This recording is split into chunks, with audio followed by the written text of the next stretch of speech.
Oh, hello. Can I please speak to Hillary Clinton? I'm calling from the office of Julian Assange. It's very important. All of the US Department of State cables, we have intelligence that they are about to be put on the web, unredacted, not by us. This is an emergency.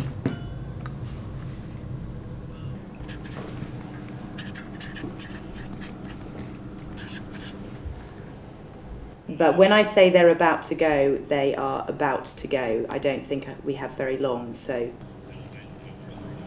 Just put him on. Who is he? Okay. Who is he? Okay, let me put him on the phone to you. Hold on a moment. He's the senior watch officer. He won't give me his name. Hello, who am I speaking to, please? G'day, Chad. This is Julian Assange. I would like to speak to the most senior person available who can execute an action quickly to send someone to location here in Norfolk where we can discuss details that cannot be discussed over the phone. To try and to make it clear, we don't have a problem, you have a problem.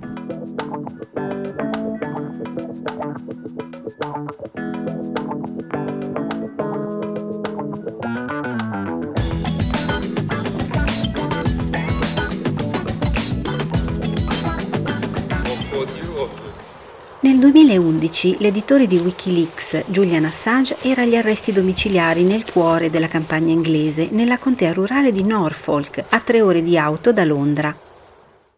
Ad Ellingham Hall, una residenza georgiana di proprietà di un sostenitore di Wikileaks, Assange è rimasto confinato con il braccialetto elettronico alla caviglia in una detenzione che poi si rivelerà essere stata del tutto arbitraria, dato che non c'era su di lui nessun capo di accusa e in nessun paese.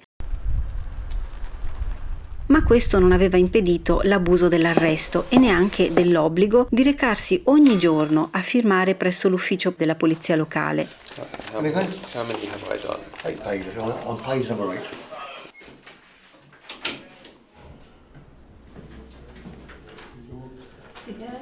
Keep going. Thanks. Thanks a lot. See you next time. Thank you very much. So what number's this, Julian? 172. His passport has been confiscated. Is all this necessary, or is it excessive?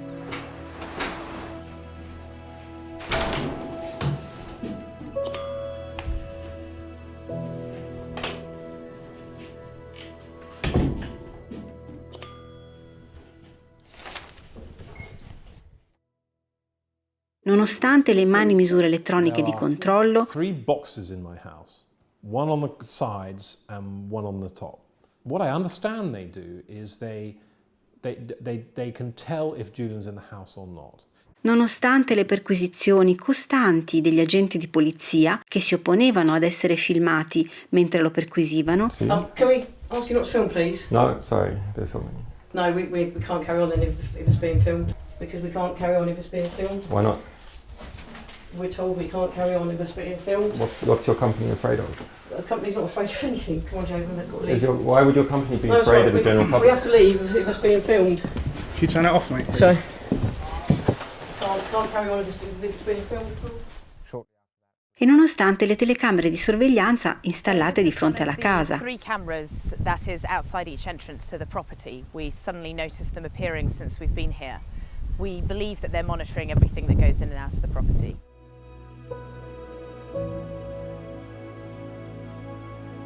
E proprio durante questa detenzione, il 23 giugno di quell'anno, un incontro segreto di 5 ore ha avuto luogo tra Assange e 3 personaggi molto influenti nella scena non solo politica degli Stati Uniti. Col pretesto di intervistarlo per un libro sul futuro digitale, erano andati a trovarlo Eric Schmidt, l'allora presidente di Google, Jared Cohen, l'allora presidente di Google Ideas, e Lisa Shields, vicepresidente del Consiglio per le relazioni estere, il famigerato CFR. When we Schmidt e Cohen, il loro libro alla fine, lo pubblicheranno nell'aprile del 2013, 2 anni dopo quell'incontro, e con il titolo provvisorio L'impero della mente, sostituito poi più modestamente con La nuova era digitale, rimodellare il futuro di persone, nazioni, imprese. È stato pubblicato senza la revisione inizialmente pattuita con Assange della sua intervista. Quando Google ha incontrato Wikileaks è il racconto invece scritto in risposta da Assange di quelle 5 ore di incontro, o meglio, in perfetto stile Wikileaks ne è la fedele e limpida trascrizione, da lui commentata e poi anche spiegata alla luce degli avvenimenti successivi, a dire il vero sempre più tragici, che hanno sì travolto la vita di Assange, ma al contempo hanno anche chiarito il vero scopo di quella visita e il vero ruolo dei 3 personaggi. Schmidt e Cohen hanno pubblicato un libro che è stato largamente ignorato, ma che è estremamente rivelatorio, ha scritto Assange. La nuova era digitale è un progetto che delinea la loro visione del futuro, un mondo di infinito consumismo ed evasione, dove il consumatore ideale se ne va in giro con i gadget Google, strisciando il dito e condividendo, e tutto è meraviglioso. Good morning. Good morning. Thanks so much for joining us here in New York City, and for those on the live stream for joining us around the world. Thanks so much. We're going to spend the next hour talking about the problems we're working to solve for our users and the ways we're delivering help for the way people need it when they need it. Now, if you look across all of Google's products, from search to maps, Gmail to photos, our mission is to bring a more helpful Google for you, creating tools that help you increase your knowledge, success, health, and happiness. Now, when we apply that mission to hardware and services, it means creating products like these.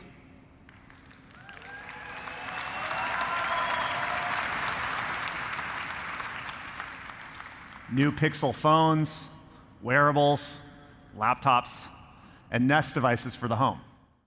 Schmidt e Cohen credono che nel mondo occidentale non ci sia più bisogno della privacy. It is an enormous honor for me to introduce to you Secretary Clinton. Perché i governi sono intrinsecamente buoni. Thank you. Good morning. Good morning. Responsabili. I think we have some interns in the back. Welcome. Good to see you in this exercise in transparency and democracy.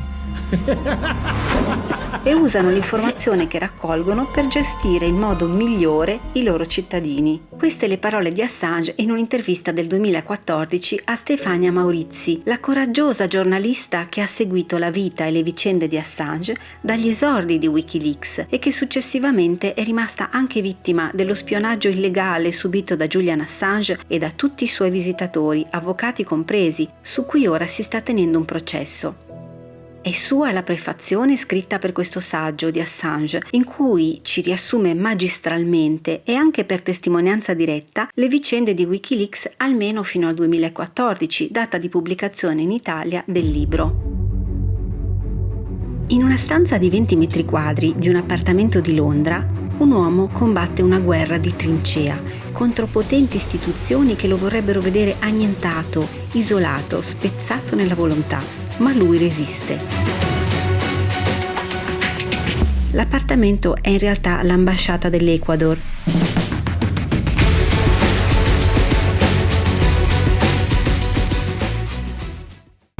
Della magnificenza delle sedi diplomatiche e della ricchezza di Knightsbridge, quell'ambasciata non ha nulla.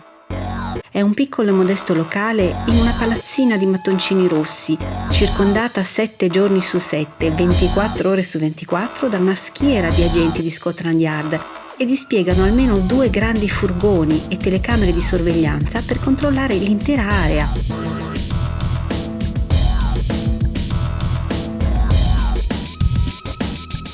L'uomo sotto assedio però non è un pericoloso criminale, è un rifugiato, un comandante ribelle sotto assedio, come lo ha definito un famoso giornale. Ha chiesto protezione dopo aver fatto tremare la più grande potenza del mondo, gli Stati Uniti, rivelandone crimini di guerra, violazioni dei diritti umani, manovre politiche e affari segreti. Capelli bianchi, occhi grigi e voce baritonale, australiano, educazione anticonformista e vita nomade, intellettualmente dotato, profondamente libertario, un forte senso di giustizia e un'intelligenza politica che è qualità rara tra i talenti del computer. L'ultima volta che ho incontrato Julian Assange da uomo libero era il settembre del 2010. Lui e la sua organizzazione, WikiLeaks. I think the man is a high-tech terrorist. Julian Assange founded WikiLeaks, a media organization unlike any other. Avevano pubblicato da poche settimane Collateral Murder, un video segreto del Pentagono in cui si vede un elicottero a massacrare civili inermi a Baghdad, mentre l'equipaggio ride. What shocked the world was the video game commentary of soldiers eager to kill. Look at that, right through the windshield. Oh yeah, look at those dead bastards. Nice. The children from the van were severely injured in the attack. Their father and the other adults in the van were killed. E i file sulla guerra in Afghanistan, 75.000 documenti riservati che rivelano il vero volto del conflitto attraverso i rapporti dal campo dei soldati americani. Tutte le redazioni del mondo avevano ripreso quelle rivelazioni, mentre la Casa Bianca e il Pentagono avevano assistito impotenti a quell'emorragia di segreti dalle loro vene più profonde, in un misto di furia e shock che aveva portato il segretario della difesa in persona, Robert Gates, ad annunciare un'inchiesta aggressiva contro Julian Assange e la sua organizzazione WikiLeaks, che nel frattempo sembravano spariti nel nulla. Quella sera del tardo settembre del 2010, Assange si materializzò nel mio albergo a Berlino. Erano quasi le 11, arrivò sfinito, visibilmente dimagrito e pensieroso. I suoi bagagli si erano persi nel corso del volo diretto da Stoccolma e si era salvato solo il computer che portava sempre con sé, mentre i laptop criptati che viaggiavano nella sua valigia con vestiti, con oggetti personali, erano spariti nel nulla. A tutt'oggi non sono mai stati ritrovati. Avevo avuto modo di tenere sotto osservazione il suo lavoro e la sua organizzazione per 2 anni, prima che il fenomeno WikiLeaks esplodesse e quando ancora pochissimi conoscevano quel nome. Il loro modus operandi ricordava quello di una guerriglia, una insurgency si dice nel gergo militare. Colpivano, pubblicando documenti segreti di grande delicatezza, file sulla procedura del lager di Guantanamo, publishing the manuals and standard operating procedures used to hide prisoners from the Red Cross, as well as PR guides used to eliminate certain words like suicide or to rename a hunger strike as voluntary fasting. Documenti sui loschi traffici bancari, materiale sulla devastante corruzione in Kenya, manuali di Scientology, della massoneria. E poi, dopo ogni blitzkrieg, sparivano nel nulla. Inutile cercare di rintracciarli. Dopo qualche mese riapparivano, colpivano e ancora tornavano underground, invisibili.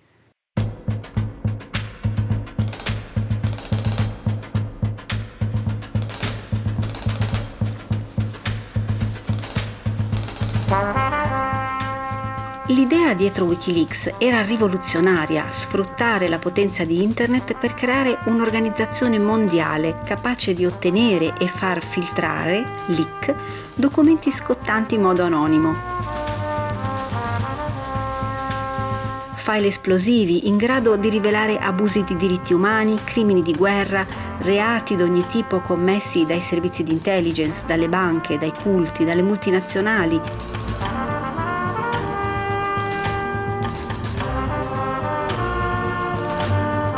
L'intelligenza politica di Julian Assange, la sua profonda conoscenza della rete e il suo lavoro nella crittografia per la protezione dei diritti umani lo avevano portato a capire che, come le grandi corporation sfruttano i buchi nelle legislazioni dei vari paesi del mondo per bypassare le regole e anche le tutele legali in nome del profitto, così WikiLeaks poteva sfruttare la natura stateless, senza Stato, di Internet, la sua velocità e la protezione della crittografia per aggirare la censura sia legale che illegale dell'informazione da parte dei potenti. Durante quell'incontro a Berlino mi sforzai di studiare ogni dettaglio di come Julian Assange operava e di come usava la crittografia.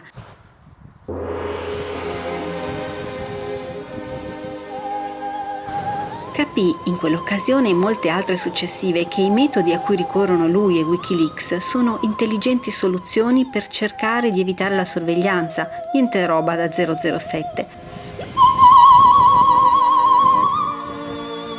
Ma non potevo certo immaginare che quella sarebbe stata l'ultima volta che l'avrei incontrato da uomo libero.